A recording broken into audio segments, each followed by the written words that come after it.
다니엘서 3장을 두 번에 걸쳐서 끝냈는데 아직 다니엘 3장이 아직 안 끝났어요.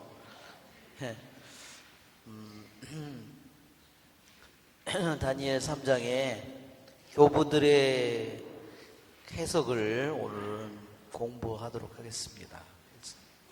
성부와 성자와 성령의 이름으로 아멘. 하늘에 계신 우리 아버지, 아버지의 이름이 거룩히 빛나시며 아버지의 나라가 오시며 아버지의 뜻이 하늘에서와 같이 땅에서도 이루어지소서. 오늘 저에게 일용할 양식을 주시고 저에게 잘못한 일을 저희가 용서하오니 저희 죄를 용서하시고 저희를 유혹에 빠지지 않게 하시고 악에서 구하소서. 아멘. 성부와 성자와 성령의 이름으로 아멘.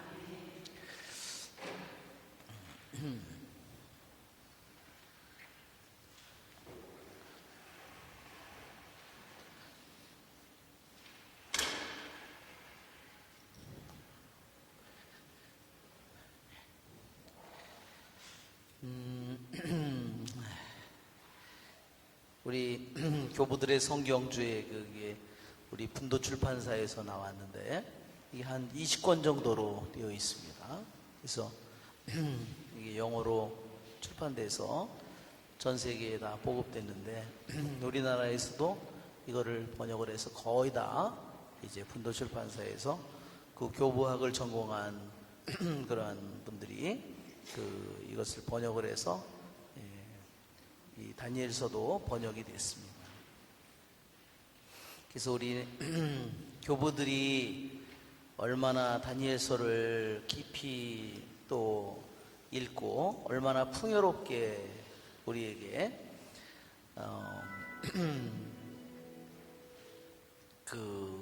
우리에게 전해주는지를 우리가 보게 됩니다. 먼저 3장 2절을 우리가 같이 한번 읽어볼까요?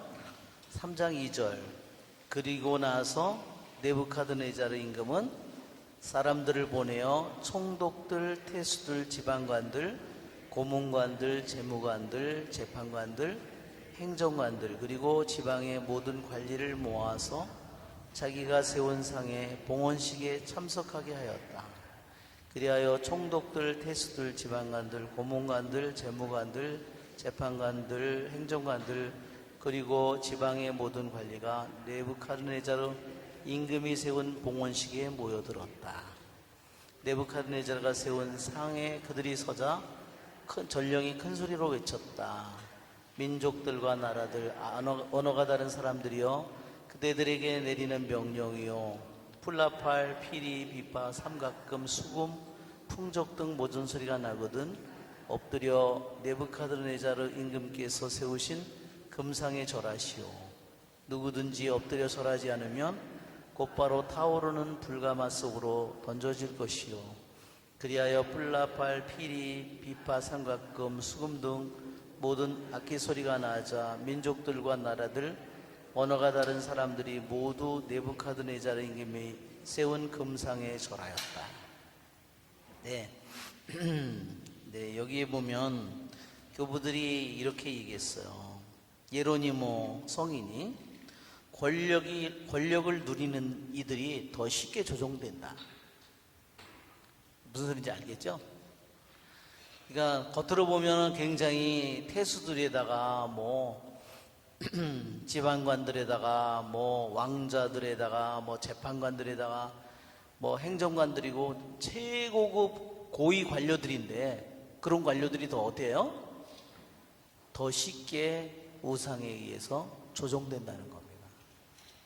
오히려 그들이 더 강하게 그런 우상을 말하자면 상대에서 싸우는 사람들이 아니라, 그렇죠? 그래서 여러분 그것이 오늘날 우리가 살고 있는 시대에도 어떤 것 같아요? 예, 자기 평 하나 깎일까봐 그냥 불교도 갔다가 뭐도 갔다가 여기도 갔다가 남미 호랭개도 갔다가 사이비 신천지에도 갔다가 이런 일들이 너무나 정말 코미디 같은 일들을 많이 하고 있다는 거예요. 정말 그렇죠? 그러니까 얼마나 정말 우스꽝스러운 일이에요. 그런 일이 예나 지금 우리들의 눈으로 보면 그 사람들이 우리들보다 훨씬 사회적 지위가 높고 권력이 많은데 그래서 예로님 뭐가 높은 자리일수록 더 큰 위험을 안고 있으며 높은 지위에 있는 이들이 더 갑작스럽게 추락합니다. 부와 권력을 누리는 이들은 그것을 빼앗기는 것을 두려워한다. 여러분, 이게 부와 권력이 뭐죠? 그걸 누리는 사람들은 그것을 잃어버릴까봐 너무나 두려워한다는 거예요. 우리 부자 청년에서 나타나죠? 예. 젊은인데도 영혼은 어때요? 젊은인데도요, 영혼은 이미 완전히 늙은 영혼이에요. 그 얘기는 말하자면 용기와 패기와 이러한 절제가 이미 사라졌습니다. 부와 권력을 누리는 이들이 빼앗기는 것을 두려워하기에 훨씬 더 쉽게 무너지는 법입니다. 예, 우리 이 그림에 보면 세 젊은이가 금신상에 절하라는 그 명령을 악기 소리가 나지만 그 세 젊은이가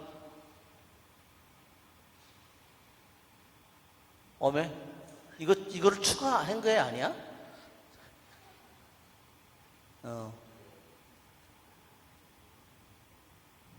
예, 여기 보면 이 세 젊은이들이 이 세 젊은이들만 서 있잖아요.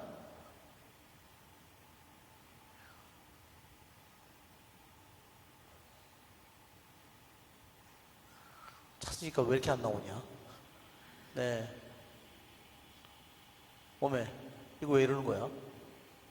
네, 이 그림이 여기 있는 것처럼 모든 최고급 관료들과 권력과 재산을 다 누리고 있는 애들은 어때요? 얼마나 쉽게 굴복하는지 모른다는 겁니다. 이것이 오늘날 우리들이 살고 있는 이 시대에도 그대로 그냥 일어나고 있습니다. 예, 부와 권력을 섬기는 사람들이 얼마나 많은지 몰라요. 그렇죠? 특히 신자가 아닌 사람들이야 상관없겠지만 신자들이 그렇다는 겁니다. 자, 3장 4절에 임금의 전령이 우상 숭배를 명하다. 그러니까 좀 전에 우리가 읽은 거죠. 엎드려 절하라. 악기 소리가 나면. 그러면 우리들의 영적인 적들이 사용하는 것은 뭐냐? 영적인 적들이 우리들을 굴복시키기 위해서 사용하는 사용하는 수단은 두 가지라 그랬어요. 하나는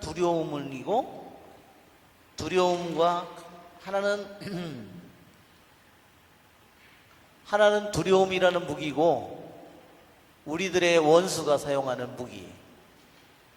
원수의 무기는 뭐냐면, 하나는 두려움이고, 하나는 쾌락이다. 그렇죠? 부와 성공은 쾌락이죠. 즐거움이죠. 그렇지만 또 하나는 두려움 뭐예요? 이것은 부와 성공이겠죠? 부와 성공과 지위겠죠? 그렇지만 두려움은 뭐예요? 이것은 불가마입니다. 만약에 너희가 여기서 절하지 않으면 나는 너를 불가마 속에다 집어던지겠다.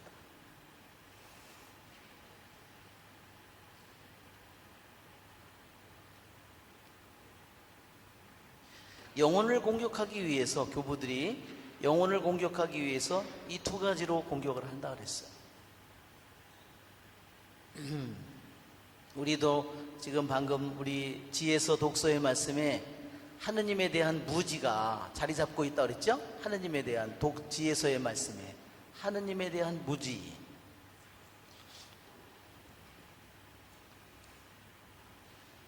왜 하느님을 못 알아볼까?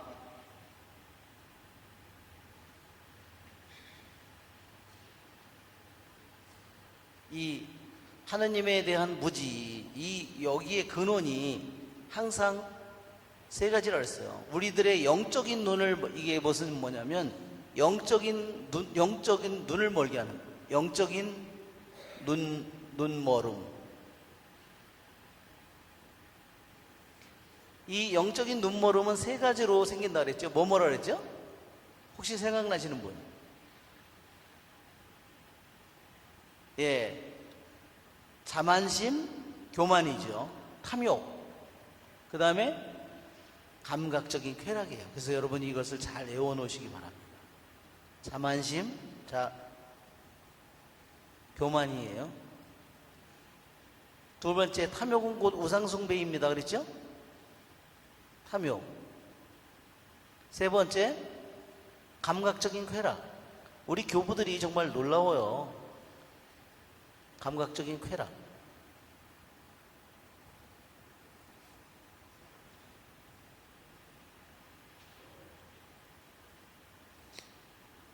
이 세 가지가 우리들의 영혼의 눈을 멀어버린, 영혼의 눈이라는, 영혼의 눈.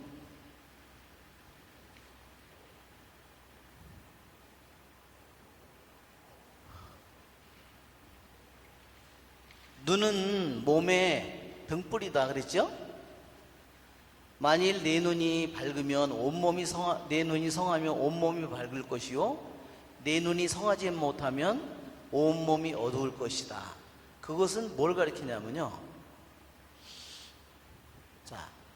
예로부터 우리들에게 이렇게 두 눈이 있으면요, 우리에게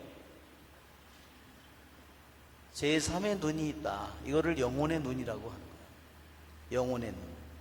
이 눈이 멀어버리면, 이 눈이 멀어버리면 이것도 같이 다 멀어버리는 거예요. 이 영혼의 눈이 멀어버리면.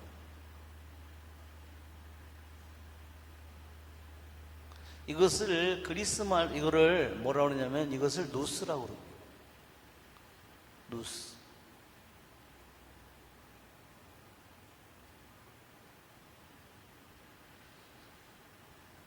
지난번에 제가 우리 인간이 영혼육으로 된 거를 이렇게 그림으로 삼각형으로 표현했죠? 맨 위에 영이 있었고, 여기에 혼이 있었고, 여기에 육이 있었어요.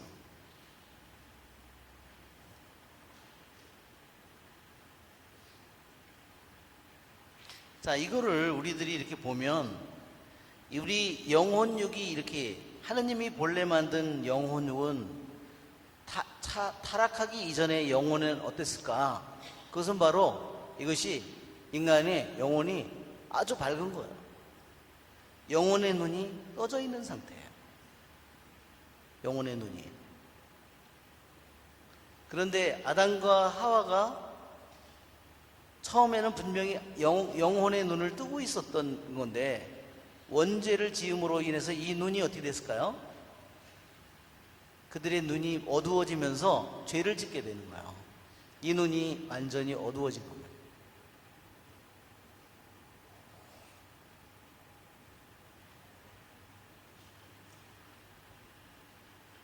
자, 그러면 뭐 때문에 그 칙칙 뿌리는 약이 어디 갔지? 네, 주세요. 네, 감사합니다. 예, 아니 이게 뭐가 안 열리네? 네, 됐네요. 감사합니다. 예, 아주 잘 지워져요. 자, 이 눈이 멀면서 영혼육이 이제는 처음에는 하느님이 본래 만든 영혼육의 상태는 서로가 잘 조화가 되어 있어요. 잘 조화되어서 영과 혼 서로 말하자면 육이 원하는 거, 혼이 원하는 거, 그것이 잘 다스려지는 거예요. 그런데 이 영혼의 눈이 멀은 다음에 어떻게 되죠? 육이 혼을 거스르고 혼이 영을 거스르는 거예요. 서로. 이게 조화가 깨져버려요. 이게 영혼의 눈이, 왜 로마서에서 그랬잖아요. 우리들이 원하는 것을 행하지 않고 원하지 않는 것을 오히려 행하죠. 그죠? 그러한 결과는 하느님이 처음 인간을 만들었을 때 그런 상태가 인간은 결코 아니었다는 거예요. 조금만 자기가 마음을 먹으면 쉽게 하느님이 원하는 걸 쉽게 할 수 있는 상태로 만들어졌어요. 그런데 왜 죄를 지었나요? 영적으로 눈멀은 이유는 교만이었어요.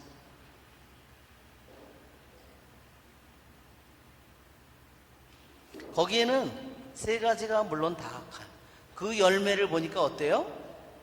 보기에 탐스럽고 감각적인 쾌락이 같이 작용해요. 탐욕도 같이 작용해요. 이 영혼이 눈머는데요. 아담과 하와가 눈이 머는 상태에서 이 세 가지가 다 같이 작용했다는 것을 우리가 금방 알 수 있어요. 우리들이 그래서 성경에 아담과 하와의 이야기가 바로 나도 내 영혼의 눈이 멀을 때 바로 뭐예요? 내 자신을 너무 중시하면, 그렇죠? 그러면 결국은 눈이 멀게 되는 거예요. 탐욕과 감각적인 쾌락도 마찬가지예요. 이렇게 우리 인간의 영혼이 영혼의 눈이 밝을 때는 우리들이 생각도 다 하느님께 영광이 되고, 우리들의 감각적인, 여기는 뭐라 그랬어요? 육신 오감 능력이라 그랬죠? 또 물질 세계를 감각하고 알아듣는 거죠. 혼은 정신적인 세계, 그것을 알아듣는 거죠. 이것은 영적인 것, 즉 하느님과 소통을 하는 거예요. 바로 하느님과, 이것은 물질 세계와 여기는 정신적인 것과, 이게 영역이 다 이렇게 다른 겁니다.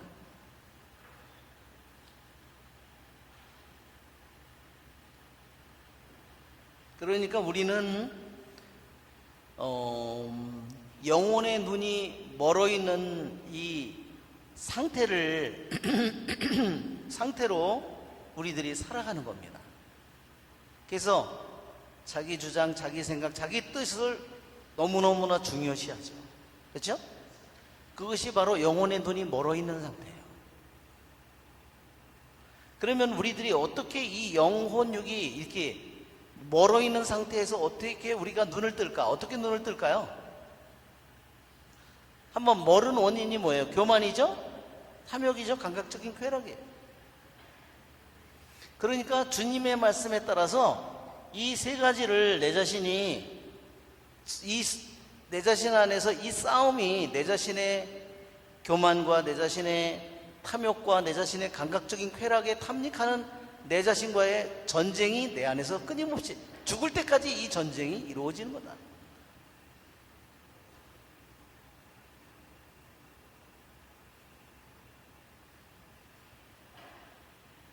그래서 어떤 결과가 생기느냐, 그렇게 되면 결국에는 우리들이 영혼의 눈을 뜨게 되고 이 모든 것이 영과 혼과 이것들이 다시 하느님 안에서 으르렁거리지 않고 서로 섬기고 서로 봉사하는 이러한 상태가 된다는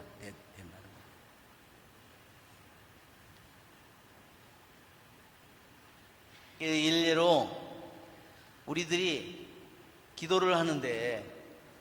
우리가 기도를 하는데 기도는 했어요. 기도는 했지만 내 마음은 딴 데 있어.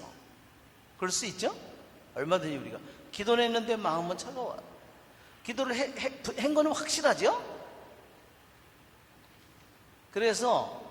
그러면 왜 이런 상태가 분명히 우리들이 하느님의 뜻대로 내가 기도를 했는데, 하늘에 계신 우리 아버지 또는 묵주 기도를 우리들이 기도를 바쳤는데, 분명히 기도를 바쳤는데 왜 하느님과의 깊은 일치가 이루어지지 않을까? 우리들의 지성적으로 기도는 이루어졌다는 거예요. 지성적으로.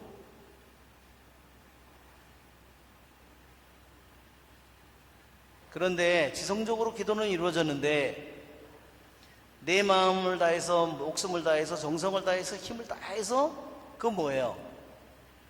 그것을 집중이. 아직 기도를 했는데 하느님께 완전히 집중된 것이 아니에요. 지성적으로는 분명히 기도했지만, 그래서 누스라고 하는 것은 뭐예요?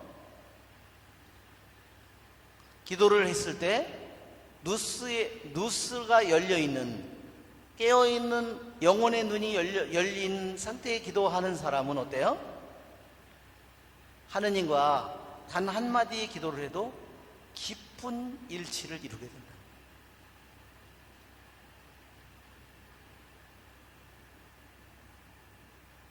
그러니까 우리는 그 길을 가고 있는 거죠. 그렇죠? 우리는 계속해서 내 기도가 허물이 많고 다 집중이 되어 온 마음과 되어 있지 않지만 그 길을, 왜? 여기에 이 자체가, 우리들 자신이 이 자체가 깨어져 있다는 거예요. 이 자체가. 무슨 소리인지 아시겠죠? 예. 이것이 우리들 안에서 왜 성령이 신음하는지, 말로 다 할 수 없을 만큼 깊이 탄식하는지 이유를 알겠죠? 왜? 내 자신이 이미 이렇게 영과 혼과 육이 다 깨어져 있는 상태라는 거예요. 불구의 상태인 거예요. 그러니까 이 영혼이 온 마음과 목숨과 정성과 힘을 다 이렇게 집중해서 이렇게 해서 기도가 되지 않는다는 거죠. 그래서 우리는 그러한 길로 나아가는 힘겨운 싸움을 우리들이 싸워가고 있는 중이다.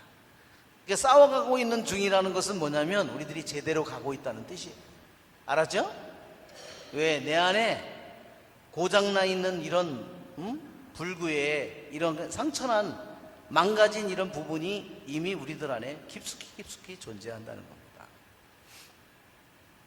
자, 그 다음에 우리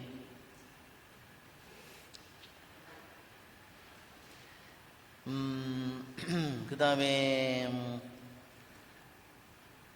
3장 13절에 임금이 그들을 끌어오라고 분부했다는 거예요. 그리고 3장 16절에 우리는 임금께 대답할 필요가 없습니다. 그렇게 대답하죠. 3장 16절에 보면 이 일을 두고 저희는 임금께 응답할 필요가 없습니다.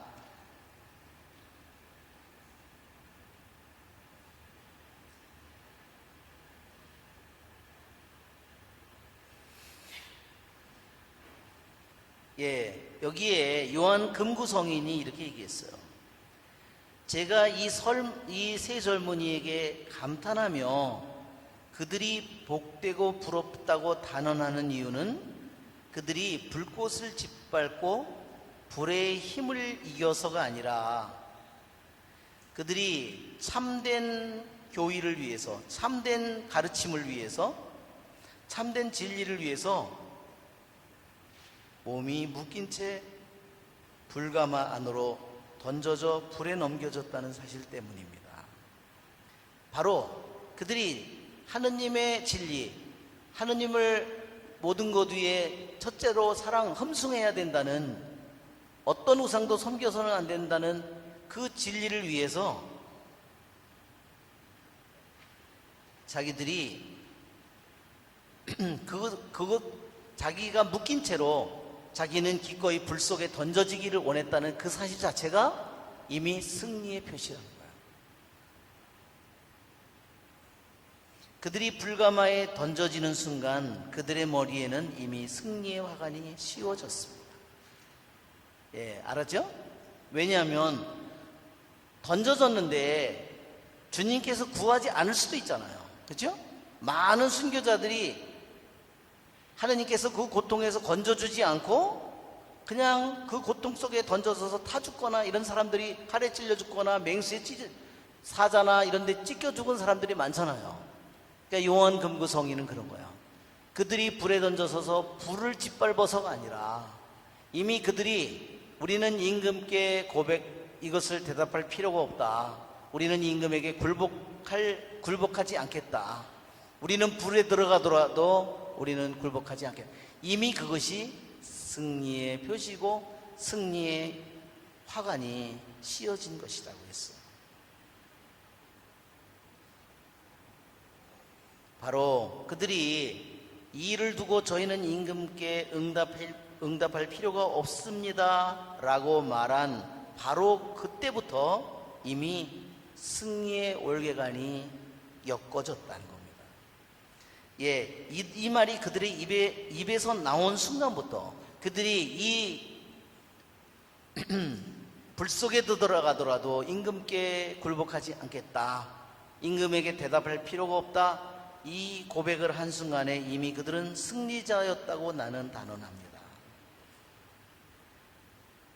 그리고 이 고백으로 말하자면 영광스러운 순교의 화관을 향하여 그들은 서둘러 달려갔다 했습니다.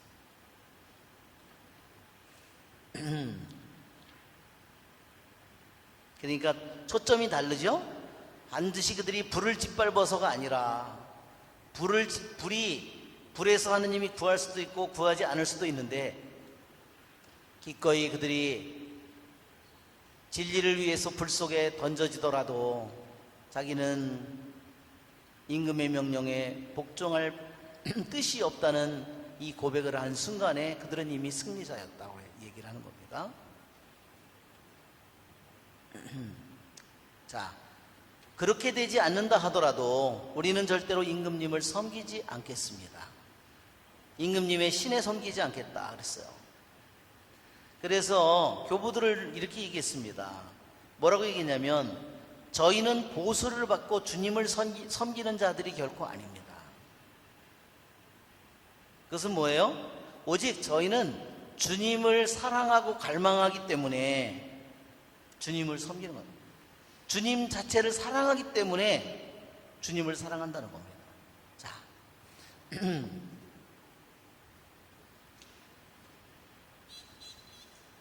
예, 아주 설거지가 아주 잘 됩니다.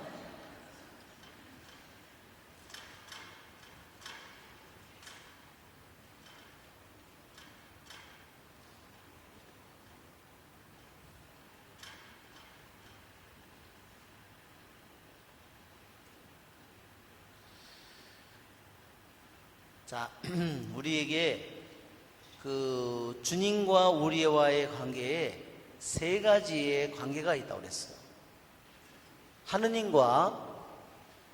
하느님과 우리들과의 관계, 하느님과 나와의 관계가 어떤가?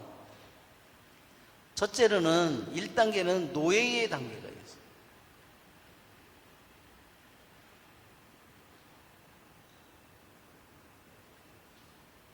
둘째, 고용인의 단계가 있어요.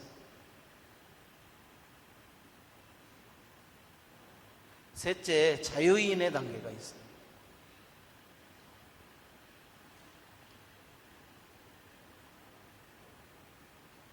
자, 노예의 단계는 뭐냐면요, 노예이기 때문에 어쩔 수 없이 하는 거예요. 그냥 노예라서 다른 도리가 아무것도 없어요. 그래서 그냥 하느님을 그냥 섬기고 사랑하기는 하는데 노예 상태로 하는 거예요. 그냥 의무나 이런 거로도 하는 거죠. 고용인의 단계는 뭘까요? 고용인은요, 대가가 있기 때문에 하는 겁니다. 주님을 사랑하는데 왜? 그분이 나를 도와주기 때문에, 그분이 우리를 보호해 주기 때문에, 그분이 나에게 돈과 이와 같은 세상에 있는 것들을 주기 때문에 고용인의 단계예요.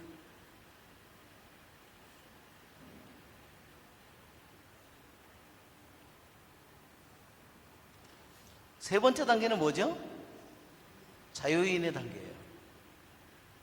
그래서 이것은 뭐냐면 오직 아무런 대가도 요구하지 않는 것.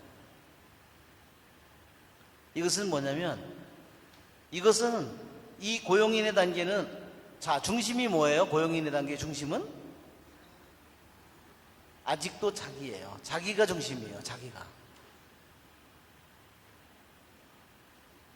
만약에 고용인의 단계에 있는 영혼이라면 자기에게 고통이 오거나 뭐 집안에 안 좋은 일이 생기거나 그렇게 되면 어떻게 될까요? 내가 그렇게 내가 기도를 했는데 우리 애가 떨어졌어. 내가 100일 기도를 했는데 예, 뒤집어지는 거죠. 예, 말하자면 그런 상태예요. 너는 얼마든지 주님을 버릴 수 있는 상태입니다. 아직 갈 길이 너무 멀어요. 그렇죠? 이런 사람이 십자가를 질 수 있을까요? 고용인의 단계에 있는 사람은 십자가를 질 수 없어요. 이게 이 상태예요. 자기를 버리고 십자가를 지는 일, 아직 이 사람이 갈 길은 너무나 멀어요. 왜요? 아직 자기가 너무너무 강해요. 뭐를 통해서 부서지죠? 십자가를 통해서 부서지는데 그걸 겪으려고 하지 않는 겁니다.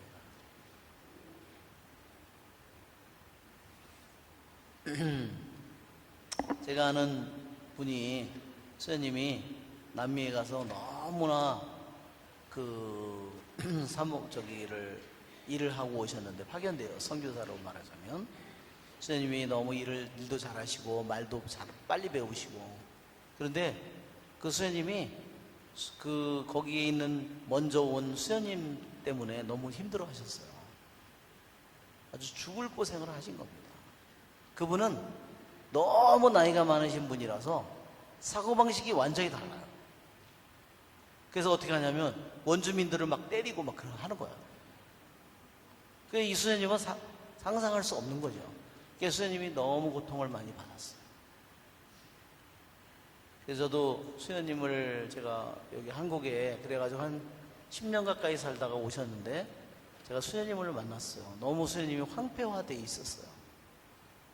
저는 마음이 너무 아팠습니다. 그래서 수녀원에서도 그런 사정을 너무나 알기 때문에 수녀님에게 오랜 많은 시간을 줬어요. 그래서 수녀님을 이렇게 만났는데 수녀님을 보고서 저도 정말 사복을 입은 수녀님의 모습을 보는데 너무 마음이 아팠어요. 정말 속에서 눈물이 났어요.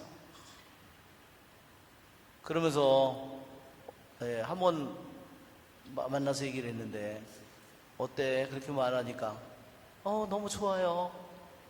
더 고통스러운 거예요. 제가 마음이.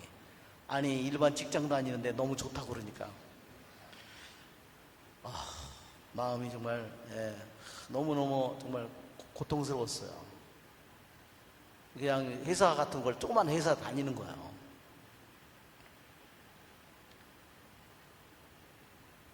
정말 얼마나 고통스러운 시간을 보내고 있는 거예요. 그렇죠? 1년, 2년, 3년 이렇게 수녀원에서도 수녀님이 얼마나 어려운 시간을 보냈는지를 알기 때문에 수녀님에게 그런 기회를 준 거예요.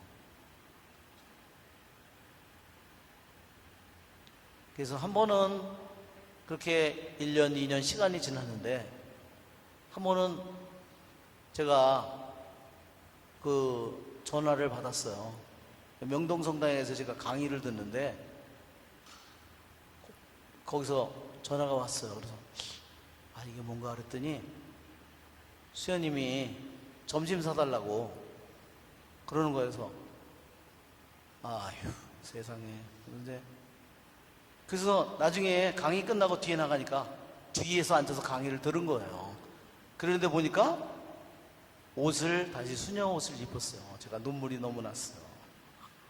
정말 수녀님이 너무나 고통스러운 시간을 통해서 그것을 잘 극복했구나. 그래서 그런 것을 보고서, 그렇죠? 이제 지난번에도 그 수녀님을 위해서 제가 기도를 받도록 했는데 주님께서 그렇게 말씀하셨어요. 내가 얼마나 고통스러운 시간을 보냈는지 내가 안다. 그리고 주님께서 그렇게 말씀하셨어요. 그러나 절대로 헛된 것은 없다 그랬어요. 너는 그 고통의 시간을 통하여 다시는 세상을 되돌아볼 마음을 완전히 하나님께서 정화시켰다는 거. 다시는 그런 것들을 세상을 되돌아보지 않는 영혼이 되었다는 걸. 하느님 정말 대단하죠? 네, 하느님께서 완전히 그 불과 같은 그 도가니 속에서 시련을 통해서 수녀님을 그 누구도 할 수 없는 그러한 정화를, 불과 같은 시련을 통해서 정화를 이루셨어요. 아, 저도 깜짝 놀랐어요. 세상에. 정말 하느님은 정말 놀랍죠? 예, 우리들이 겪은 불합리한 그런 모든 일들이라 하더라도, 그렇죠? 요셉이 뭐 합리적인 고통을 겪었나요? 예, 형들한테서 합리적인 고통을 받았어요. 뭐 경호대장의 집에서 그 부인한테 합리적인 고통을 겪었나요? 예, 다 불합리한 일들이죠, 그렇죠? 아니, 오늘 이러다가 이제 오늘 날새게 생겼네. 예. 자, 그 다음에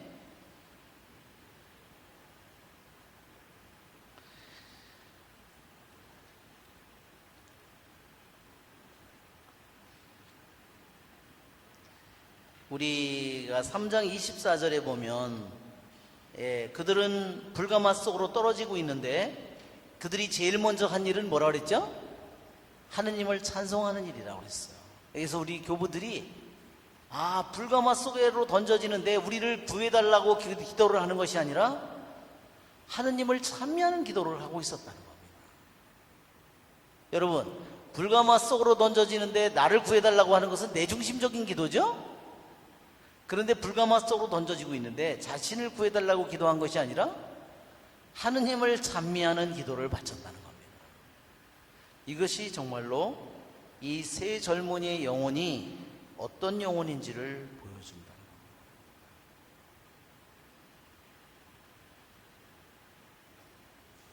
그래서 이 세 젊은이는 어떤 상황에서도 하느님은 찬미 받으실 분임을 보여주고 있다는 겁니다.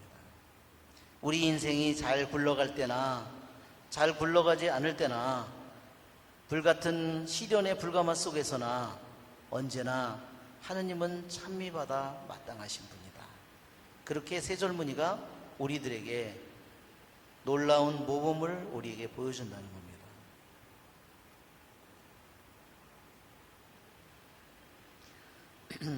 자, 그리고 3장 27절에 당신께서 하신 일은 모두 진실하며 당신의 길은 다 올바릅니다. 당신의 판결은 모두 진실입니다.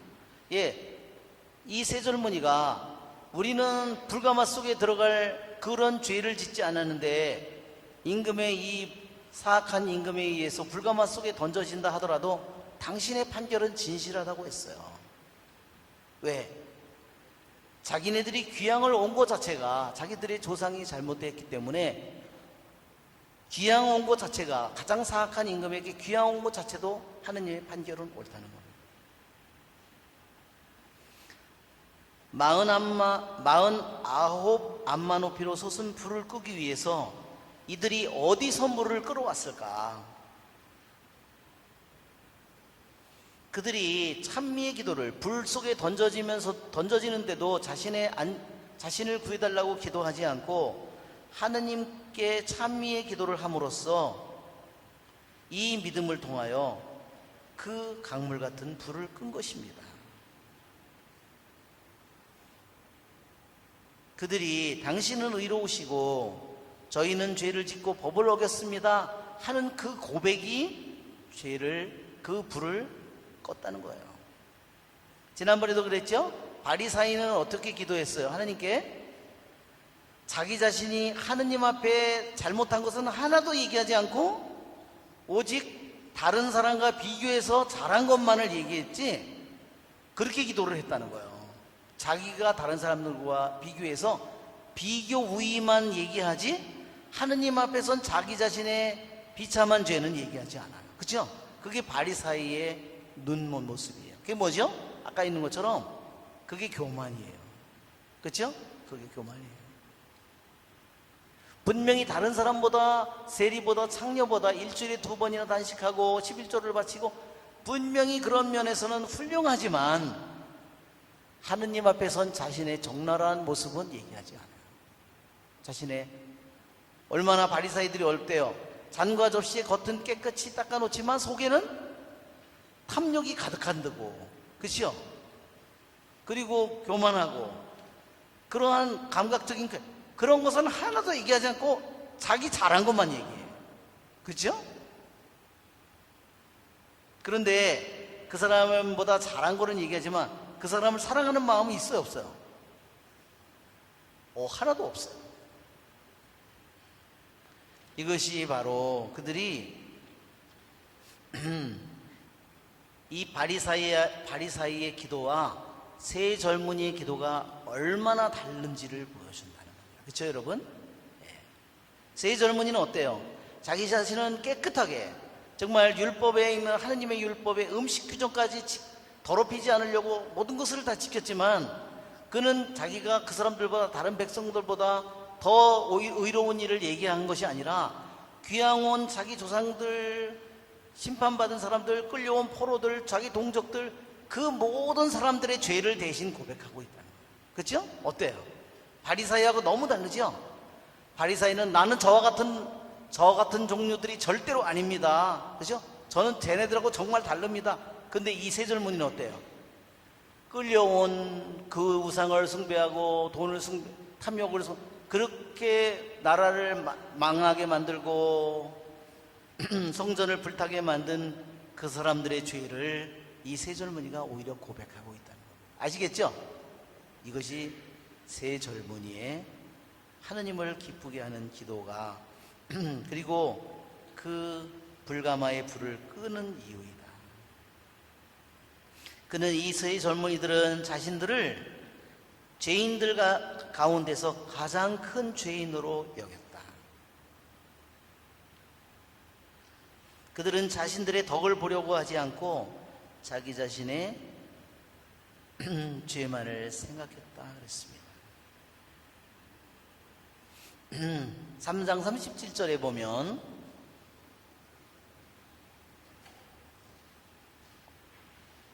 주님, 저희는 모든 민족들 가운데에서 가장 작은 민족이 되었습니다.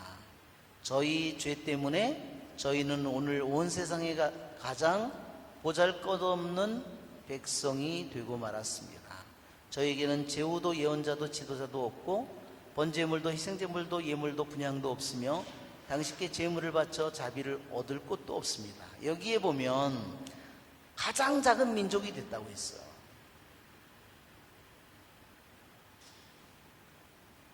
이것은 가장 작은 민족이 됐다는 이 다니엘 새 젊은이의 이 고백은 무엇과 비교되냐면 이스라엘 백성이 에집트에 가가지고 거기에서 요셉을 따라서 다 아버지와 함께 형제들이 모두 그 70명이 갔잖아요. 그 다음에 거기 가서 나중에 요셉의 행적을 모르는, 공적을 모르는 파라오가 왕이 되면서 심한 탄압을 받아요. 그렇죠? 그런데 심한 탄압을 받지만 백성은 어때요? 심한 탄압을 받지만요, 백성은 떠날 때 보면 장정만도 분명히 들어갈 때는 70명이었는데 떠날 때는 장정만도 60만 명이나 되는 사람으로 불어났어요. 정말 놀랍잖아요. 죄를 짓지 않는 상태에서는 그들이 하느님의 아브라함에게 너의 자손이 하늘의 별처럼 바다의 모래알처럼 많아지리라는 이 약속이 그대로 이루어진다는 거예요. 그러나 여기에서 왜 그들이 나라도 가지고 있었고 성전도 가지고 있었고 솔로몬 성전도 지었는데 왜 그들이 가장 작은 나라는 망하고 성전도 불타고 왜 가장 작은 민족이 되었냐, 땅에서 뿌리 뽑혔느냐? 그것은 바로 그들이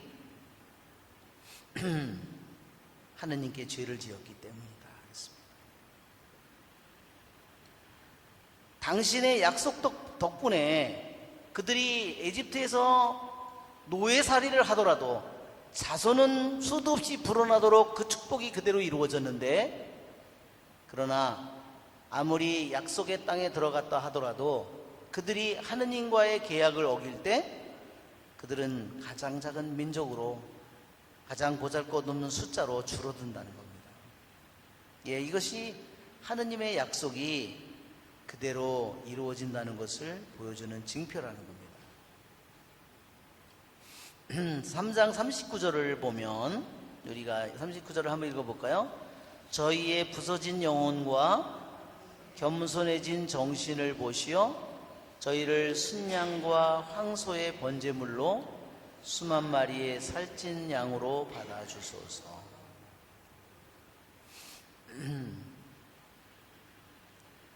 예, 부서진 영이라고 그랬어요. 부서진 영. 부서진 하나는요, 여기 원래 이 말이요, 하나는 영이고요, 겸손해진 정신은요, 혼이에요. 우리말로는 영혼과 정신으로 번역했는데, 하나는 영이고,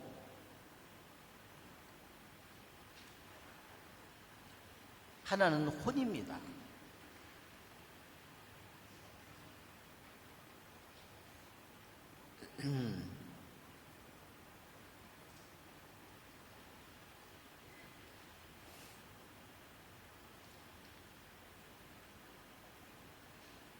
자, 여기에 요한 크리소스토모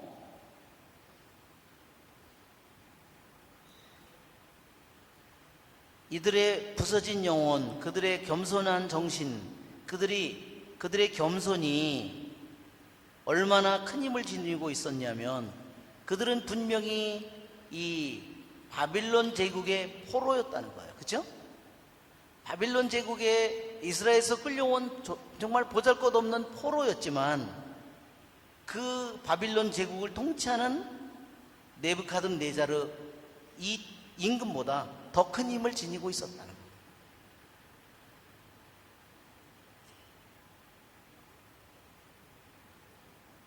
왜? 무엇을 통해서 그렇게 그들이 세상의 힘으로는 포로에 불과하고 이스라엘에서 끌려온 노예에 불과한데, 무엇을 통해서 그들이 이 네부카드네자르 바빌론 이 대왕보다 더 큰 힘을 지녔어요? 믿음을 통해서. 아무리 네부카드네자르 대왕이 아무리 좋은 곳으로 유혹을 하고 목숨을 살려주겠다고 절만하면 한다고 하더라도, 그들은, 그리고 아니면 불가마 속에 던지겠다고 하더라도 그는 그 임금에게 굴복하지 않는다는 겁니다. 그들은 포로였지만 네부카드네자르 임금보다 더 큰 힘을 지니고 있었다. 그것은 바로 믿음을 통해서. 그들은 고향을 잃어버렸지만 믿음을 통해서 영원한 고향을 잃어버리지 않았다는 겁니다. 벌거벗은 채 있었지만 그들은 옷보다 훨씬 더 귀한 것을 두르고 있었다. 그거예요. 뭐죠? 믿음과 하느님에 대한 사랑과 하느님에 대한 희망과 그러한 은총의 입을 입은 거죠. 그들은 가난했지만 부유했습니다. 뭐를 가졌죠? 세상의 포로로 이제 묶여서 던져지는 처지였지만 그들은 뭘 가지고 있어요? 하느님과 하나가 된 영혼이었다는 겁니다. 그러니까 부유했죠. 그들은 종이었지만 자유인인 바빌론의 어떠한 고관들보다 더 위에 있는 존재였다는,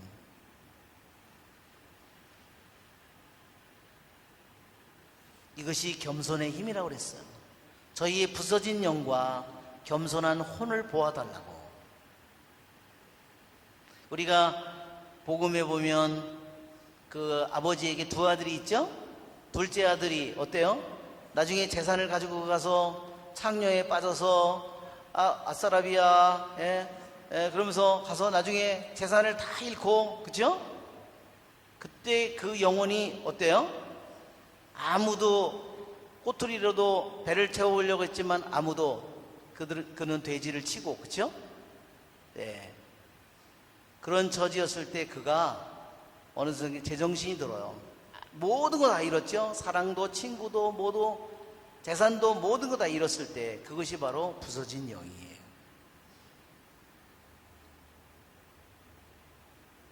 그러니까 그 상태에서 부서진 영, 겸손해진 그 혼의 상태에서 그는 제정신이 든다는 겁니다.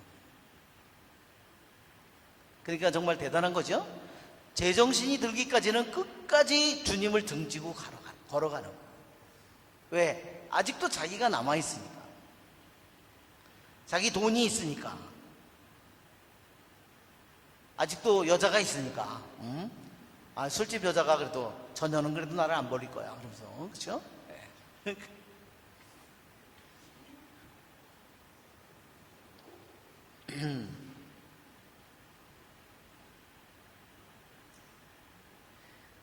예, 3장 50절에 보면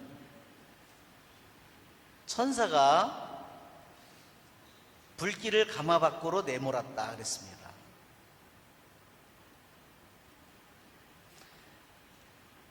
자, 우리 교부가 뭐라고 말했냐면 요한 금구성인이 우리는 이 젊은이들을 본받읍시다.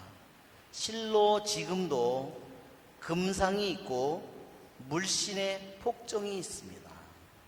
그렇죠? 지금도 보이는 금상을 만들어 놓은 건 아니지만 세상에 우리들에게 있는 금상은 얼마나 많이 있어요. 그렇죠? 인류대학이라든지 성공이라든지 지위라든지 그게 물신이라고 그랬잖아요.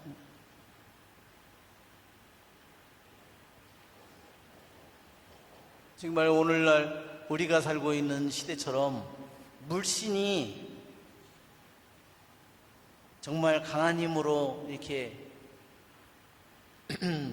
물신의 폭정이라고 했어요.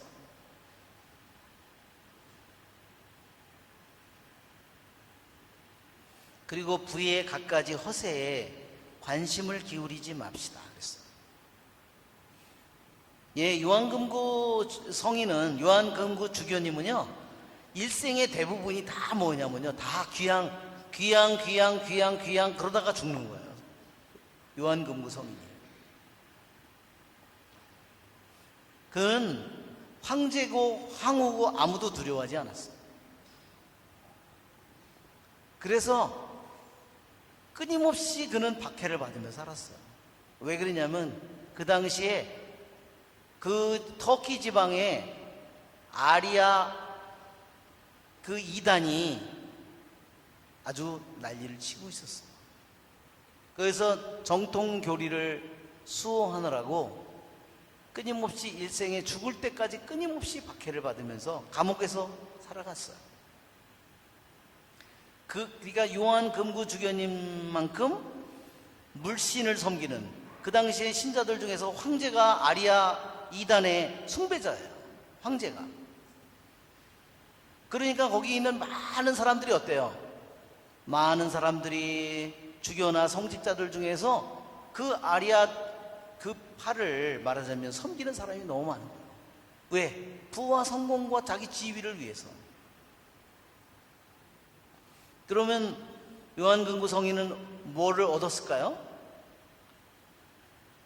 주교의 저기를 잊지만 자기의 양떼를 모두 다 뺏기고 끊임없이 귀향을 가는 거예요. 그는 끊임없이 항상 요한금구 성인은 가난이라는 불가마 속에 맨날 집어 던져진 거예요. 그래서 그는 자신의 가난을 불가마라고 그랬어요.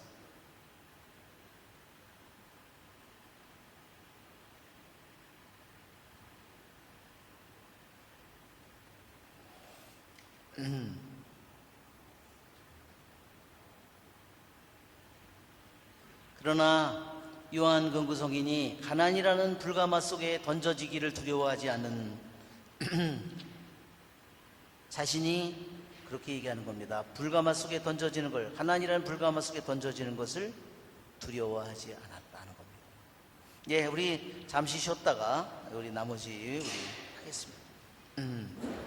이제는 우리 새 젊은이의 노래 51절부터 우리가 주일마다 성물도에서 바치는 그 하느님 찬미가죠.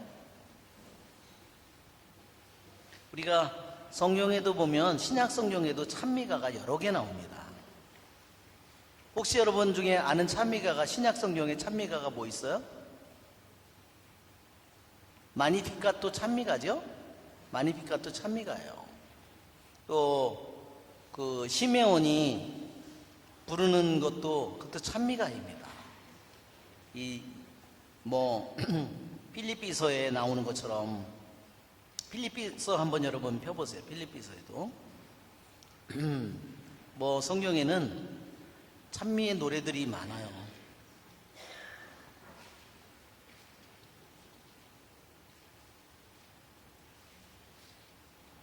예, 필리피서 2장 그분께서는 하느님의 모습을 지니셨지만 6절에 하느님과 같음을 당연한 것으로 여기지 않으시고 오히려 당신을 비우시 종의 모습을 취하시고 사람들과 같이 되셨습니다. 이러한 것들이 다 찬미의 노래입니다. 찬미가예요. 그 다음에 바로 앞에 필리피서 앞에 있는 에페소서에도 보면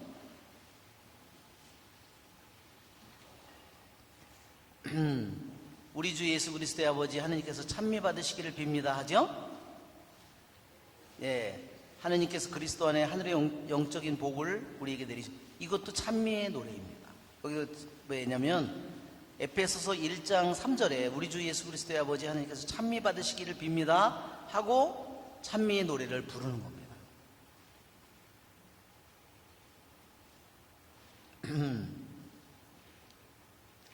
그래서 6절까지 찬미의 노래를, 물론 뭐 묵시록에도 뭐 어린 양들 자기들이 증언한 진리의 힘으로 그 악마를 이겨냈도다 하는 이런 모든 것들이 모세 구약 성경에는 뭐 모세가 승리의 노래를 부르잖아요. 그렇죠? 누이 미리암과 함께 홍해 바다를 건너서 찬미의 노래를 부릅니다.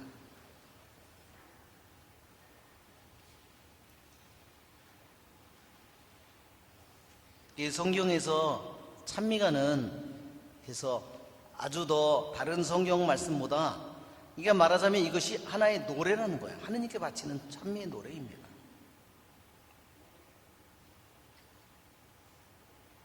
찬미를 할 때 어때요? 찬미를 할 때, 예, 어떤 여자가 초라하고 이쁘다고 찬미를 할 수 있겠죠? 예, 결혼을 하면 찬미가 끝날 것 같아요. 어떤 남자가 멋있다고 찬미를 하는데 그 남자를 가지면 찬미가 끝날 것 같아요. 살아봐야지 네가 알지 그러면서. 예. 그렇지만 하느님도 그럴까요? 하느님을 찬미하는 것은 영원히 끝이 없을 겁니다. 그렇죠 여러분? 예.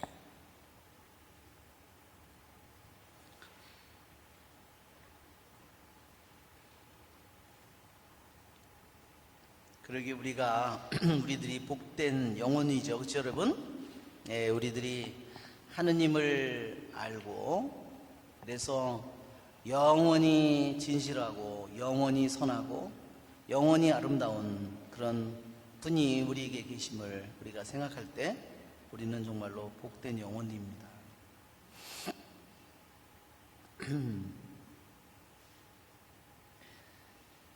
예, 그래서 교부들이 이렇게 얘기했어요. 이 찬미, 세 절문의 찬미가는 우리 인간의 이해력이 파악할 수 없는 하느님의 본성에 관한 명상이다 그랬어요. 예, 보통 인간의 머리로는 하늘이든 땅이든 흙이든 바다든 풀이든 이 모든 것이 하느님을 찬미하는 이 온 하느님에게서 나온 우주 만물이 하느님을 찬미한다는 이것은 인간의 머리로 알아낼 수 있는 일이 아니라는 거죠.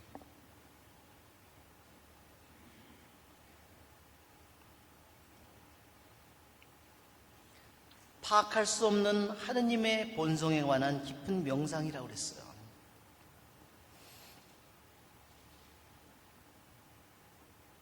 예, 우리 교부들이 그런 얘기를 하는데 우리 인간의 영혼이 어느 순간에 하느님을 깊이 깊이 사랑하면 인간의 영혼이 뭐가 되냐면요, 불꽃이 된대요. 불이. 그냥 이렇게 말하자면 내 영혼, 내 자신이 이렇게 통나무예요. 그러면 통나무인데도 또 그냥 통나무가 아니라요, 옹이가 있어요. 여기에 옹이 뭔지 알죠? 예, 옹이에 또 어때요? 이게 이제 거기에 박혀 있는 거죠. 옹이가 굽어 있어. 그렇죠? 얼마나 거기에 단단해요. 이 옹이, 이 빼내기 무지하게 힘들어요. 그렇죠? 거기에 뭐가 같이 있어요. 또 송진이 같이 있어요. 예, 아주 끈적끈적한 송진이 여기에, 예, 이렇게 가지가 나오면 그 가지들에게, 이 가지들이 여기에 박혀 있잖아요. 이 속에. 이런 것들이 다 옹이죠. 그래서 우리들 자신, 십자가의 성령도 그랬어요. 우리들 자신이 아주 차갑고 무겁고 딱딱하고 이와 같은, 내가 통나무를 하더라도 내 존재가 마치도 이와 같은, 그러면 우리들이 신앙생활을 하면 어때요? 저기서 하느님이 우리의 영혼에 불을 붙이려고 하면은 어떨까요? 잘 안 붙으려고 그러겠지. 여기 피하고 저리 피하고, 그죠? 안 탈라고. 그죠? 나중에 그러다가 이제 불이 조금씩 붙겠죠? 그래서 조금씩 이렇게 여기다가 나뭇잎 같은 것도 놓고 뭐를 해서 조금씩 불을 떼면 조금씩 불이 붙을 거 아니에요. 그죠? 그러면 점점 제대로 다 타오른다면 어떻게 되겠죠? 처음에는 뭐가 나와요? 맨 처음에는 연기가 나온다 그랬어요. 타밀 때 제일 먼저 나오는 게 연기예요. 연기 어때요? 눈도 맺고 코도 맺고, 그죠? 하면 막 시커멓게 연기가 막 나오는 거예요. 막 시커멓게 연기가. 불이 아니라, 아니, 연기야. 그렇게 연기가 나올 만큼 다 나온 다음에 어떻게 되죠? 그 다음에 나중에는 이 나무가 전체가 뭐가 되죠? 불덩어리가 되는 겁니다. 그래서 우리들의 존재가, 하느님이 우리들에게 영과 혼과 육을 만들어 놨다 그러는데, 우리들이 겉으로 보면 육신의 눈으로 우리들이 볼 때는 육밖에 보이지 않지만, 그런데 우리들이 점점 하느님의 뜻에 따라서 자기를 버리고 십자가를 지고 그 길을 계속해서 꾸준히 그것을 따라간다면 내 안에서 어때요? 못된 연기는 끊임없이 나와서 끊임없이 그것을 타는 거죠. 그죠? 그러면 나중에는 어떻게 돼요? 연기가 다 없어지면서 나중에는 어떻게 돼요? 불만이 남는 거죠. 불덩어리가 되는 거죠. 전체가 다. 그래서 우리가 쇳덩어리라고 해도 마찬가지예요. 나중에 쇳덩어리는 뭐가 되죠? 나중에 샘물이 되잖아요. 우리들의 존재가 변형이 되는 거예요. 우리들이 분명히 이렇게 나무였는데 나중에는 뭐가 돼요? 불덩어리가 되죠.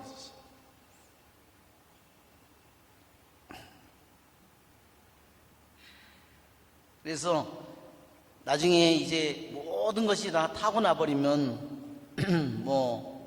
우리 이 안에 이 안에 뭐가 들어있어요? 나무 안에 습기가 들어있다는 거죠. 습기가. 불과 반대되는 이 불은 어때요? 올라가는 성격이 있는데 습기는 어떤 거예요? 내려가는 거죠. 정반대의 성질이 우리들 안에 있다는 겁니다. 그게 바로 죄성이겠죠. 그것이 악이겠죠. 그러나 그것이 다 타버리고 나면 우리들이 불덩어리가 되어서 우리들의 영혼이 하늘로 올라가는 겁니다.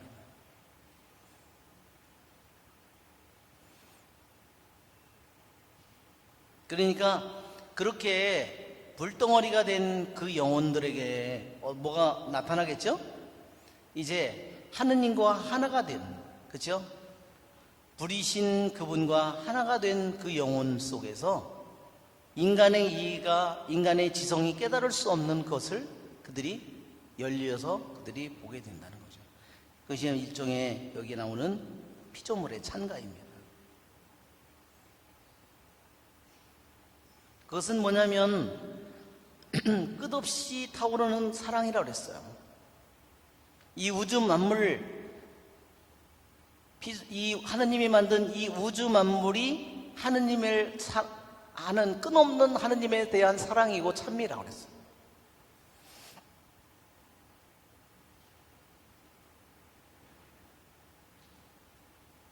그러니까 흙은 흙으로서 하느님을 찬미한다는 거죠.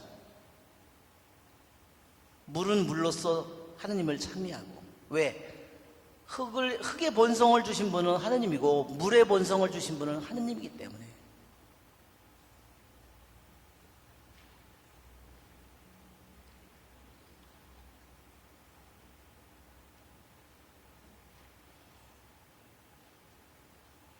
그러니까 우리들도 하느님께서 우리에게 육을 주셨고 혼을 주셨고 영을 주셨기 때문에 우리는 육으로도 하느님을 찬미하고 혼으로도 하느님을 찬미하고 영으로도 하느님을 찬미하기를 원한다 하는 겁니다.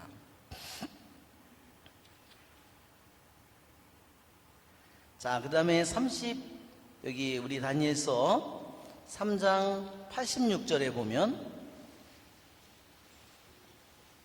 의인들의 정신과 영혼아 이렇게 돼 있죠? 여기도 의인들의 정신과 영혼이 이것이 바로 이것이 영과 혼을 구분하는 것입니다.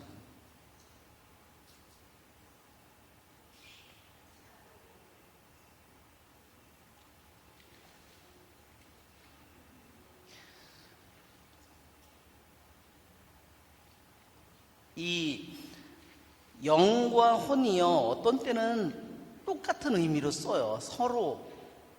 서로 하나이고 같은 의미처럼 사용돼요. 오늘 여러분이 프린트물 받았죠? 여기 보면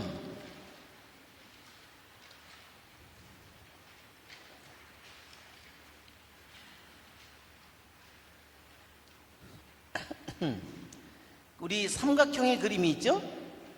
삼각형의 그림을 여러분 보면, 자, 하느님께서 우리에게 영과 혼을, 혼, 육을 주셨다. 그래서 영혼육이 아까처럼 삼각형으로 이렇게 여러 가지로 설명이 돼요. 자, 그러니까 영과 혼을, 육을 이렇게 우리들이 그림으로 그려서 영을 여기다 놓고 혼, 육을 이렇게 놓고 이렇게도 그리지만 때로는 저기처럼 영과 혼과 육이 영, 혼, 육 이렇게도 나타날 수 있어요.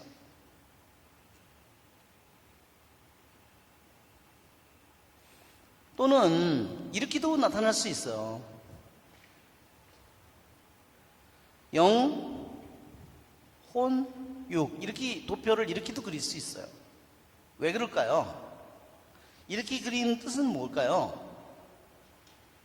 이것은 육이 제일 겉부분이라는 뜻이고 혼은 더 깊은 부분이고 우리들의 영은 가장 깊은 뿌리라는 뜻이에요.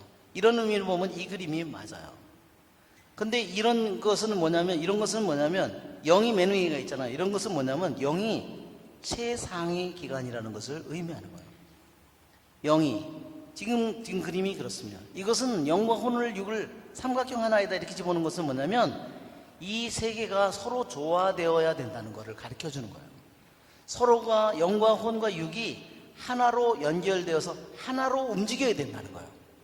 그래서 아까처럼 이 우리들의 흩어진 우리들의 이 마음과 몸과 정신과 영과 혼과 육이 다 흩어져 있는 우리들 자신이 하나로 집중되는, 그렇죠?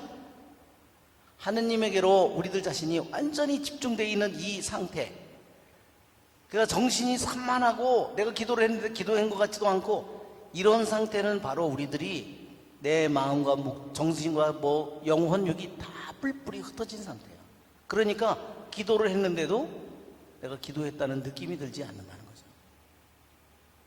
그래서 깨어있으라 그러잖아요. 깨어있으라, 깨어있어라. 이것은 아주 집중된 상태를 의미하는 거예요.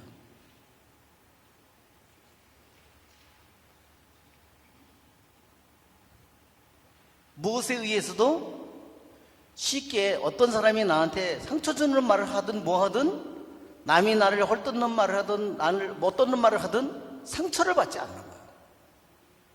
그렇죠? 그것은 말일 뿐이니까 그냥 그 자체가 실제는 아니잖아요. 하느님이 말씀할 때는 문제가 되겠지만 세상 사람들이 말하는 것은 나에게 그 자체가 실제는 아니에요. 그냥 말일 뿐일 수 있죠. 그러니까 여기 있는 것처럼 깨어있어라 하는 이 말은 하느님께로 완전히 집중되어 있는 상태예요.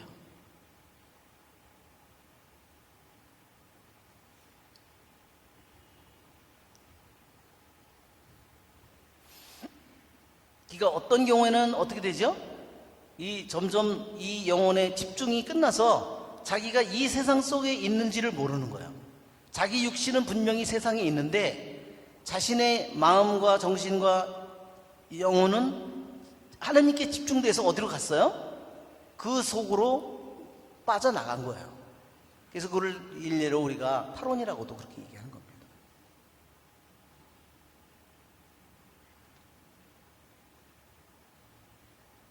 그러니까 우리들이 신자들에게 우리들에게 있어 기도하는 것이 정말로 중요하다는 거죠. 그러니까 이러한 이유 때문에. 그래서 내 자신이 나를 산란하게 만들고 혼란시키고 나를 산만하게 만들고 그런 것들이 뭔지, 그것은 내 안에 원인이 있는 거죠. 그렇죠? 그것을 내가 깨닫지 못한다면 남을 원망하면서 살아가는 마련이에요.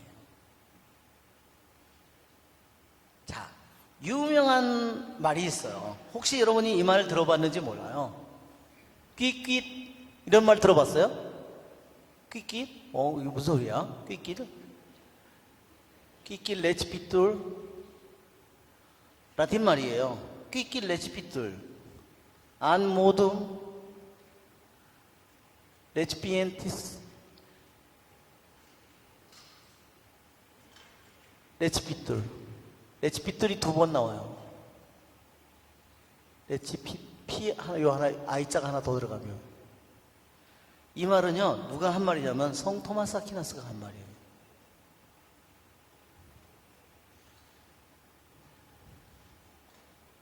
자, 이 말은 뭐냐면 받아들여지는 모든 것은, 한번 적어보세요. 받아들여지는 모든 것은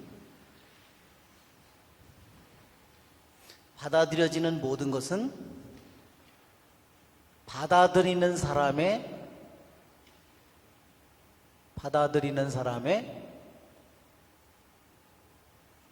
방식대로 받아들여진다.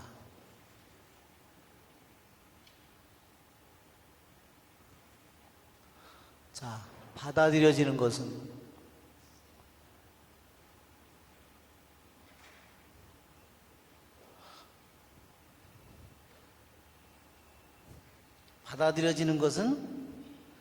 받아들이는 사람의, 내가 그것을 어떻게 받아들이냐에 따라서 달라진다는 거예요.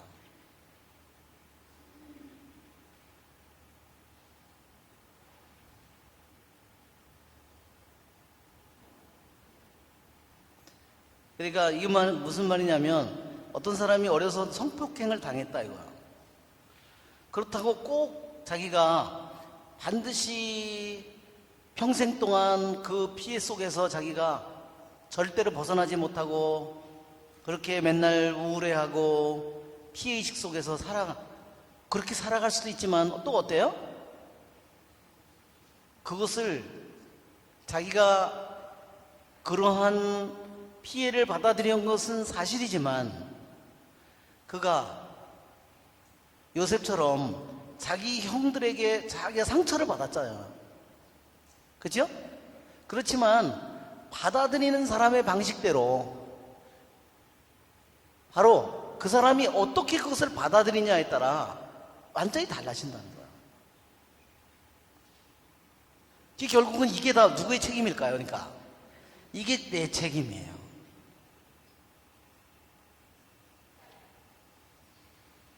그러니까 우리 집이 가난했고 부모가 어땠고 알코올 중독에 뭐에 그것이 나의 모든 것이다.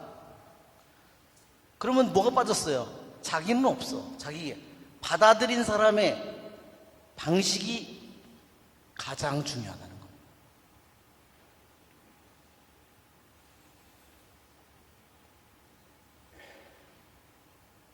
이것은 너무너무나 유명한 말이에요. 우리들 자신이 내 자신이 얼마나 중요한 몫과 책임을 내 자신이 가지고 있는가. 내 자신 안에 얼마나 놀라운 내 받아들이는 사람은 나잖아요. 그렇죠? 받아들이는 방식을 내가 부정적으로 받아들일 건가? 그렇죠? 긍정적으로 받아들일 건가? 거기에 따라서 받아들여지는 게 완전히 정반대로 바뀝니다.